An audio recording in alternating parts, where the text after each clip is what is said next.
দল নির্বাচন চায়।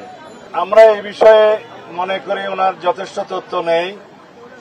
ওনার কাছে যে লিখিতভাবে যে সমস্ত গণতান্ত্রিক দলগুলো কাগজ জমা দিয়েছে, আলাপ করেছে, যে সমস্ত সময় উনি আহ্বান করেছিলেন আলাপ আলোচনার জন্য সমস্ত দলকে, তাতে আমরা জানি বিএনপি এবং বিএনপির সাথে যুগপৎ আন্দোলনে শরিক ছিল সেরকম দল এবং জাতীয়তাবাদী সমমনা দল 12 দল পক্ষ থেকে সবাই ডিসেম্বরের মধ্যে নির্বাচন অনুষ্ঠানের জন্য দাবি জানিয়েছিলেন, সেটা আমরা জানি।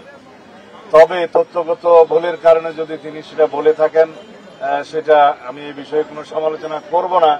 তবে সমগ্র জাতি একটি সুষ্ঠু, সুন্দর, নিরপেক্ষ নির্বাচনের জন্য অপেক্ষমান, এটা ওনার বোঝা উচিত এবং খুব শীঘ্রই একটি সুনির্দিষ্ট রোডম্যাপ প্রদান করবেন নির্বাচনের মধ্যে, আগামী ডিসেম্বরের মধ্যে জাতীয় সংসদ নির্বাচন অনুষ্ঠানের লক্ষ্যে।